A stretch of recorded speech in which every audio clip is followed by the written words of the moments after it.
நேற்று தான் ஈரானுக்கு சொந்தமான ஒரு பெரிய கப்பலை அமெரிக்க விமானப்படை கைப்பற்றியிருந்தது. மிகப்பெரிய அதிர்ச்சியை இந்த சம்பவம் வந்து ஏற்படுத்தியிருந்தது.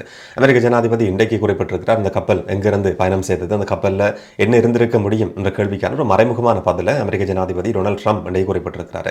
நேற்றைய நாளில் இந்த சம்பவம் பதிவாகுது. இன்றைக்கும் ஈரானுக்கு சொந்தமான மிகப்பெரிய ஒரு பிரம்மாண்டமான எரிபொருள் கப்பல் அமெரிக்காவால் கைப்பற்றப்பட்டிருக்கு. அமெரிக்காவினுடைய கட்டுப்பாட்டுக்குள்ள இப்போ இந்த சந்தர்ப்பத்தில் வந்து ஈரானுக்கு சொந்தமான 2 கப்பல்கள் இருந்து கொண்டிருக்கு. எங்களுக்கு இதில் இருக்கிற அதிர்ச்சி என்னன்னு சொன்னால், இந்த சம்பவம் பதிவாகி இருக்கிறது. அமெரிக்காவினுடைய இன்னும் ஒரு ராணுவ நடவடிக்கை முன்னெடுக்கப்பட்டிருக்கிறது இந்து சமுத்திரத்தில். இதுக்கு முதல்ல ஏற்கனவே ஈரானுக்கு சொந்தமான, ஈரானுடைய கடற்படைக்கு சொந்தமான கப்பல் வந்து நீர்மூழ்கி மூலமாக தாக்கப்பட்டு மிகப்பெரிய ஒரு பரபரப்பு அந்த சம்பவம் ஏற்படுத்தி இருந்தது. இந்த மாதிரியான ஒரு பின்புலத்தில் இன்னும் ஒரு ஈரானுக்கு சொந்தமான கப்பல் அமெரிக்காவினுடைய விமானப்படை நேரடியாக அந்த கப்பலுக்குள்ள இறங்கி அமெரிக்காவினுடைய கட்டுப்பாட்டுக்குள் இந்த கப்பல் கொண்டு வரப்பட்டிருக்கு. இந்து சமுத்திரத்தில் இந்த சம்பவம் வந்து பதிவாகி இருக்கு. இன்னும் சொல்ல போனால் இலங்கைக்கு பக்கத்தில் காலியிலிருந்து கிட்டத்தட்ட 700 கிலோமீட்டர் தூரத்தில் பதிவாகி இருக்கிற சம்பவம். இது மட்டும் இதில் இருக்கிற அதிர்ச்சி கிடையாது. இந்த கப்பல் சில நாட்களுக்கு முதல்ல இலங்கைக்கும் வந்து போயிருக்கு. இலங்கைக்கு பக்கத்தில், காலிக்கு பக்கத்தில், துறைமுகத்துக்கு பக்கத்தில் சில நாட்கள் இல்லாட்டி சில மணத்தியாலங்கள் நங்கூரமிடப்பட்டிருக்கலாம் சொல்லி நம்பப்படுது. எதுக்காக இலங்கைக்கு பக்கத்தில் இந்த கப்பல் வந்தது? இலங்கைக்கு பக்கத்தில் வந்து போயிருக்கிற ஒரு கப்பல் வந்து அமெரிக்காவினுடைய விமானப்படையால் இப்போ பறிமுதல் செய்யப்பட்டிருக்கின்றது. இலங்கைக்கு விழுந்திருக்கிற இன்னும் ஒரு அடியா வந்து பார்க்க வேண்டியிருக்கு. இதில் ஏதோ ஒரு விதத்தில் இலங்கை திரும்பவும் சம்பந்தப்பட்ட மாதிரியான ஒரு சம்பவம் இது வந்து பதிவாகி இருக்கு. இன்னொரு விதத்தில் இந்தியாவில் பதிவு செய்யப்பட்டிருக்கிற நிறுவனத்துக்கு சொந்தமான கப்பல் சொல்லியும் சொல்லப்படுது. உண்மையான உரிமையாளர் வந்து ஈரான் தான். ஈரானுக்கு சொந்தமான சில கப்பல்கள், எரிபொருள் ஏற்றி போற கப்பல்கள் வந்து VLCC சொல்லப்படுற ரகத்தை சேர்ந்ததா அறியப்படும். வெரி லார்ஜ் க்ரூட் கேரியர்ஸ் சொல்லப்படுற ஒரே சந்தர்ப்பத்தில் அதிகமான அளவு எரிபொருள் ஏற்றி போகக்கூடிய வசதிகள் இருக்கிற கப்பல்கள் வந்து VLCC ரகத்தை சேர்ந்திருக்கிற கப்பல்கள் சொல்லி அறியப்படும். ஒரு சந்தர்ப்பத்தில் ஒரு நாட்டுக்கு தேவையான எரிபொருள் மட்டும் கிடையாது, ஒட்டுமொத்தமாக ஆசியாவில் இருக்கிற பல நாடுகளுக்கும் தேவையான எரிபொருளை ஏற்றி போறதுக்குன்னு சொல்லி, அந்த வர்த்தக கொடுக்கல் வாங்கலுக்குன்னு சொல்லி இந்த மாதிரியான சில கப்பல்கள், உலகத்தில் இருக்கிற மிக பிரம்மாண்டமான கப்பல்கள் வரிசையில் எடுத்து பார்க்குற நேரத்தில் VLCC ரகத்தை சேர்ந்திருக்கிற கப்பல்களுக்கு வந்து முக்கியமான ஒரு இடம் இருக்கும். இந்த மாதிரியான கப்பல்களை வந்து நீண்ட காலமாக ஈரானும் தொடர்ச்சியாக பயன்படுத்தி வருது. இந்த கப்பலில் இருந்த எரிபொருளுடைய அளவு மட்டும் கிட்டத்தட்ட 3 லட்சம் டன்னுக்கும் அதிகமானது. 2 மில்லியன் பெரல்களுக்கும் அதிகமான எரிபொருளோட பயணம் செய்திருக்கிற MT டிஃபானி சொல்லப்படுற கப்பலை தான் அமெரிக்கா இப்போ முழுமையான கட்டுப்பாட்டுக்குள்ள கொண்டு வந்திருக்கு. டார்க் ஃபிளீட் சொல்லப்படுற வகையை சேர்ந்த சில கப்பல்களை வந்து சில நாடுகள் பயன்படுத்துது என்றது இதுக்கு முதல்ல உலகமே தெரிஞ்சு கொண்டிருக்கிற ஒரு ரகசியம். அந்த மாதிரியான டார்க் ஃபிளீட் ஷிப் சம்பந்தமாக இதுக்கு முதல்லையும் நாங்கள் பார்த்துருக்கிறோம். ரஷ்யா பயன்படுத்துறத சொல்லப்படுது, சீனா பயன்படுத்துறத சொல்லப்படுது. இந்த மாதிரியான டார்க் ஃபிளீட் ஷிப்ஸை பயன்படுத்துகிற கப்பல்களை பயன்படுத்துகிற நாடுகளினுடைய வரிசையில் முக்கியமான ஒரு இடம் வந்து ஈரானுக்கு இருக்கு. எந்த விதமான முறையான ஆவணங்களும் இருக்காது. வேறொரு நாட்டில் பதிவு செய்யப்பட்டிருக்கும், வேறொரு நபருடைய பேரில் பதிவு செய்யப்பட்டிருக்கும், இன்னொரு நாட்டினுடைய தேசிய கொடியோட பயணம் செய்யும்.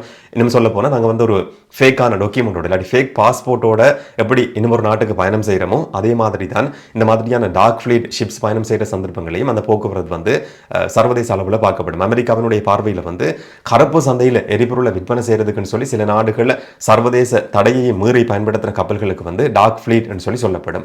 இந்த கப்பலை பொறுத்த வரைக்கும் பொட்ஸ்வானா நாட்டினுடைய தேசிய கொடியோட பயணம் செய்திருக்கிற கப்பல். ஆனால் அந்த கப்பல் வந்து பதிவு செய்யப்பட்டிருக்கிறது சுரினம் குடியரசு. சுரினம் குடியரசுன்னு சொல்லப்படுற பிரேசிலுக்கு பக்கத்தில் இருக்கிற ஒரு குட்டி நாடு. அந்த நாட்டில் பதிவு செய்யப்பட்டிருக்கிற கப்பல் இன்னும் ஒரு நாட்டினுடைய, பொட்ஸ்வானா நாட்டினுடைய தேசிய கொடியோட பயணம் செய்திருக்கு. அந்த கப்பலுக்கு சொந்தமான நிறுவனம் வந்து இந்தியாவில் பதிவு செய்யப்பட்டிருக்கிற நிறுவனம். அந்த கப்பலினுடைய உண்மையான உரிமையாளர் ஈரான் சொல்லி இப்போ சர்வதேச ஊடகங்கள் குறிப்பிட்டிருந்தது. ஈரானுக்கு உண்மையான சொந்தம் இருக்கிற கப்பல் இந்தியாவில் பதிவு செய்யப்பட்டிருக்கிற நிறுவனத்தினுடைய பெயரில் இருக்கிற கப்பல், சுரினம் குடியரசு நாட்டில் வந்து பதிவு செய்யப்பட்டிருக்கிற கப்பல், இன்னொரு பக்கம் பொட்ஸ்வானா நாட்டினுடைய தேசிய கொடியோட பயணம் செய்யறதுக்கு இந்த மாதிரியான கப்பல், இந்த மாதிரியான முரண்பாடான தகவல் இருக்கிற கப்பல்கள் வந்து பறிமுதல் செய்யப்படும் சொல்லி அமெரிக்கா ஏற்கனவே அறிவிச்சிருந்தது. இதுக்கு வந்து ஸ்டேட்லெஸ் ஷிப்ஸ், ஸ்டேட்லெஸ் ரிசல்ட்ஸ் சொல்லி அமெரிக்கா குறிப்பிட்டிருந்தது. எந்த நாட்டுக்கும் சொந்தமானது கிடையாது, யார் இதனுடைய உரிமையாளர் சொல்லி இதுவரைக்கும் எந்த விதமான தகவல்களும் கிடையாது. சர்வதேச சட்டத்துக்கு அமைய எந்த ஒரு நாட்டினுடைய கடற்படையும் விமானப்படையும் அந்த கப்பலுக்குள்ள போய் தேடுதல் நடத்துறதுக்கும் சோதனை செய்யறதுக்கும் சர்வதேச சட்டத்துக்கு அமைய அதுக்கு இடம் இருக்குன்னு சொல்லியும் அமெரிக்கா இதுக்கு பிறகு ஒரு அறிக்கை வெளியிட்டிருந்ததை பார்க்க முடிஞ்சது. என்ன சொன்னா, ஈரான பொருளாதார ரீதியிலையும் ராணுவ ரீதியிலையும் முடக்கிறதுக்குன்னு சொல்லி 2 விதமான நடவடிக்கை வந்து அமெரிக்காவால் ஆரம்பிக்கப்பட்டிருந்தது.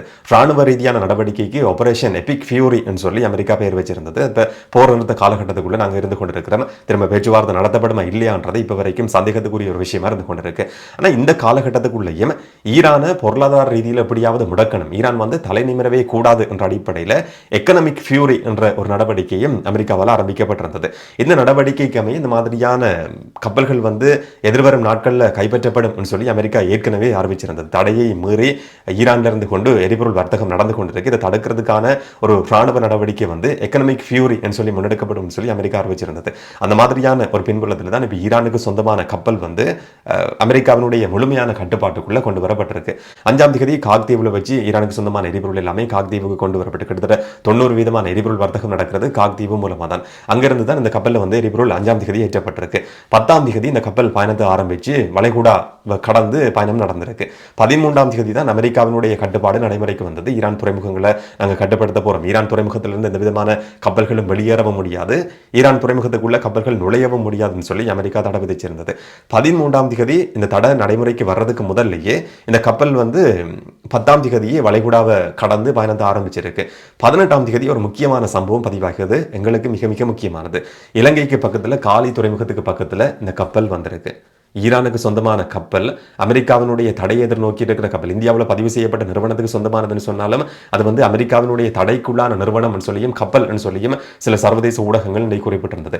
இந்த மாதிரி சர்ச்சைக்குரிய ஒரு கப்பல் வந்து 18ஆம் தேதி இலங்கைக்கு பக்கத்தில் காலிக்கு பக்கத்தில் வந்து ஒரு சில மணித்தியாலங்கள் நின்று இருக்கலாம், இல்லாட்டி ஒரு சில நாட்கள் கூட நங்கூரமிடப்பட்டிருக்கலாம் சொல்லி சொல்லப்படுது. அதுக்கான காரணம் என்னன்றது இதுவரைக்கும் ஆதாரபூர்வமாக 100% உத்தியோகபூர்வமான தகவல்கள் எங்கேயும் கிடையாது. ஆனால் சில ஊடகங்கள் குறிப்பிட்ட மாதிரி சில எக்ஸ்பர்ட்ஸ் நிபுணர்கள் சொல்ற மாதிரி சில நேரங்களில் க்ரூவை சேஞ்ச் பண்றதுக்காக வந்திருக்க முடியும், இல்லாட்டி ஏதாவது ஒரு முக்கியமான அறிவுறுத்தலுக்காக ஆலோசனைக்காக காத்து கொண்டிருந்திருக்க முடியும், இல்லாட்டி எரிபொருளை பெற்றுக்கொள்றதுக்காக இலங்கை பக்கத்தில் வந்து நங்கூரமிடப்பட்டிருக்கலாம் சொல்லி நம்பப்படுது. ஆனால் இந்த உறுதி செய்ததுக்கான ஆதாரங்கள் இது வரைக்கும் கிடையாது. இலங்கைக்கு பக்கத்தில் வந்து போயிருக்கிற கப்பல் 18ஆம் தேதி வந்த கப்பல் அங்கிருந்து திரும்பவும் பயணத்தை ஆரம்பிச்சதுக்கு பிறகு 21ஆம் தேதி அன்னைக்கு பறிமுதல் செய்யப்பட்டிருக்கு, இல்லாட்டி அமெரிக்காவினுடைய கட்டுப்பாட்டுக்குள்ள கொண்டு வரப்பட்டிருக்கு. இந்த கப்பல் உண்மையிலேயே 26ஆம் தேதி சிங்கப்பூர் நோக்கி பயணம் சிங்கப்பூரை போய் சேர இருந்த கப்பல் சொல்லி சொல்லப்படுது. ஆனாலும் அது ஒரு போலியான தகவலாக இருக்க முடியும். அதுக்கு முதல்லையே மலேசிய கடற்பரப்பில் வச்சு ஷிப் டு ஷிப் என்ற அடிப்படையில் இந்த கப்பலில் இருக்கிற பெருந்தொகையான எரிபொருள் வந்து இன்னும் ஒரு கப்பலுக்கு மாற்றப்பட்டு சைனாவுக்கு கொண்டு போறதான் இதனுடைய நோக்கம் இருந்திருக்க முடியும் சொல்லி சில செய்திகள் சில ஊகங்கள் இப்போ முன்வைக்கப்பட்டிருக்கிறதையும் பார்க்க முடியுது. இதெல்லாம் நிபுணர்கள் எக்ஸ்பர்ட் சொல்ற கருத்துக்கள் மட்டும்தான், இதுவரைக்கும் ஆதாரபூர்வமாக நிரூபிக்கப்பட்ட விஷயங்கள் கிடையாது. அந்த கப்பல் இருந்தது எரிபொருள், அது ஈரானுக்கு சொந்தமான கப்பல் என்றது நிரூபிக்கப்பட்டிருக்கு. இலங்கைக்கு பக்கத்தில் வந்து போயிருக்கிற கப்பல் என்றதும் உறுதி செய்யப்பட்டிருக்கு. 21ஆம் தேதி இன்றைக்கு காலையில் அமெரிக்காவினுடைய படைத்தரப்பு வந்து நேரடியாக அந்த கப்பலுக்குள்ள இறங்கி அந்த கப்பலில் என்ன இருந்ததுன்னு சொல்லி உறுதி செய்ததுக்கு பிறகு அந்த கப்பல் வந்து அமெரிக்காவினுடைய கட்டுப்பாட்டுக்குள்ள முற்றுமுழுதாக கொண்டு வரப்பட்டிருக்கு. இந்த கப்பல் அமெரிக்காவினுடைய கட்டுப்பாட்டுக்குள்ள கொண்டு வரப்பட்டதுக்கு பிறகு அதனுடைய பயண திசை, இந்த மாதிரி பயணம் செய்து கொண்டிருந்த கப்பல் திடீர்னு சொல்லி இப்படி பயணம் செய்யறதுக்கு ஆரம்பிச்சிருந்ததுன்னு சொல்லி இன்னைக்கு பிபிசி செய்தி வெளியிட்டு இருந்ததை பார்க்க முடிஞ்சது. இலங்கைக்கு நெருக்கடியை கொடுக்க போற இன்னும் ஒரு சம்பவமா இது வந்து பதிவாக போகுதா இல்லையான்றதை நாங்க பொறுத்திருந்து பார்க்கலாம். அமெரிக்காவினுடைய கட்டுப்பாட்டுக்குள்ள ஈரானுக்கு சொந்தமான 2 கப்பல்கள் இருந்து கொண்டிருக்கு. ஏற்கனவே நேற்றைய நாளில் வந்து இன்னும் ஒரு கப்பலை, மிகப்பெரிய ஒரு கப்பலையும் அமெரிக்கா கைப்பற்றி இருந்தது. இன்னும் ஒரு ராணுவ நடவடிக்கை முன்னெடுக்கப்பட்டிருந்தது.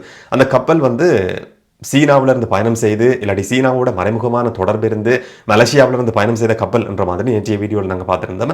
சீனாவிலிருந்து பெருந்தொகையான ஆயுதங்கள் ஈரானுக்கு கொடுக்கப்பட்டிருந்த பின்புலத்தில் தான் இந்த கப்பல் வந்து பயணம் செய்திருக்கு, ஈரானோட சம்பந்தப்பட்டிருக்கிற கப்பல் என்ற மாதிரியான தகவல் வெளிவந்திருக்குன்னு சொல்லியும் நேற்றைய வீடியோவில் நாங்கள் பார்த்துருந்தோம். இன்னைக்கு அமெரிக்க ஜனாதிபதி டொனால்ட் ட்ரம்ப் கிட்டத்தட்ட அதை வந்து உறுதி செய்திருக்கிறார்.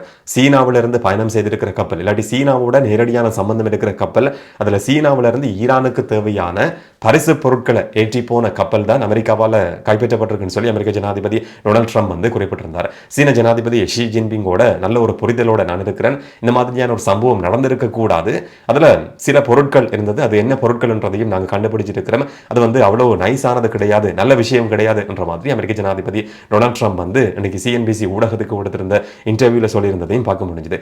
சீனாவில இருந்து வெடிபொருட்கள் இல்லாட்டி ஆயுத தயாரிப்புக்கு தேவையான ஏதோ ஒரு பொருட்களை ஏற்றிக்கொண்டு பயணம் செய்திருக்கிற கப்பல் தான் இந்த மாதிரி அமெரிக்காவால் பறிமுதல் செய்யப்பட்டிருக்கிற முதலாவது கப்பல் என்றது உறுதி செய்யப்பட்டிருக்கு. இன்னொரு பக்கம் இலங்கைக்கு வந்து போயிருக்கிற இன்னும் ஒரு கப்பலையும் அமெரிக்கா கைப்பற்றி இருக்கு. அதுல எரிபொருள் இருந்தது என்று சொல்லி இன்றைக்கு சர்வதேச ஊடகங்கள் குறிப்பிட்டிருந்தாலும் வேற சில பொருட்கள் இருந்திருக்க முடியுமா என்ற சந்தேகமும் இதுக்கு பின்னால் இருக்கு. இது உறுதி செய்யப்படுமா இல்லையான்றதை நாங்கள் பொறுத்திருந்து பார்க்கலாம். இந்த நேரம் அமெரிக்க ஜனாதிபதி டொனால்ட் ட்ரம்ப் வந்து இன்னைக்கு சிஎன்பிசி இன்டர்வியூல சில கேள்விகளுக்கு பதில் சொல்லியிருந்தார். திரும்பவும் ஈரான் மேல ஒரு ராணுவ நடவடிக்கை முன்னெடுக்கிறதுக்கு அமெரிக்கா தயாரா இருந்து கொண்டிருக்கு. போர் நிறுத்த காலகட்டம் கடைசி மணித்தியாலங்களுக்குள்ள நாங்கள் போய் கொண்டிருக்கிறோம். போர் நிறுத்தம் முடிவுக்கு வர இருக்கு.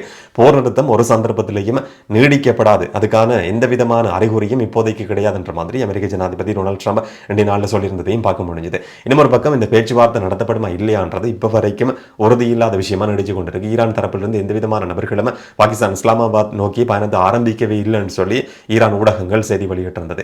ஏற்கனவே நேற்றைய நாளில் அமெரிக்காவுடைய துணை ஜனாதிபதி ஜேடி வென்ஸ் பயணம் செய்திருக்கிறார், பயணத்தை ஆரம்பிச்சிருக்கிறார் என்ற மாதிரியான செய்திகள் வெளிவந்திருந்தாலும் இன்றைக்கு ஈரானுடைய அரச ஊடக செய்தியை பார்க்கிற நேரத்தில் கடந்த ஒரு சில நாட்களில் மட்டும் அமெரிக்க துணை ஜனாதிபதி ஜேடி வென்ஸ் 10-15 தடவைகள் பாகிஸ்தான் இஸ்லாமாபாத் நோக்கி பயணத்தை ஆரம்பிச்சிருக்கிறார் என்ற மாதிரி ஒரு நக்கலான ஹெடிங் போடப்பட்டிருந்ததையும் பார்க்க முடிஞ்சது. போர் நிறுத்த காலகட்டம் கடைசி மணித்தியாலங்களுக்குள்ள போய் கொண்டிருக்கிற பின்புலத்திலையும் இதுவரைக்கும் உறுதியான எந்த விதமான தகவல்களையும் பார்க்கக்கூடிய மாதிரி இல்லை. இந்த பேச்சுவார்த்தை நடத்தப்படுமா இல்லையான்றது இப்ப வரைக்கும் சந்தேகத்துக்குரிய ஒரு விஷயமா தான் இருந்து கொண்டிருக்கு. இப்படியான ஒரு பின்புலத்தில் தான் அமெரிக்கா ஈரானுக்கு சொந்தமான 2 கப்பல்களை தங்களுடைய கட்டுப்பாட்டுக்குள்ள தொடர்ச்சியா வச்சு கொண்டிருக்கு.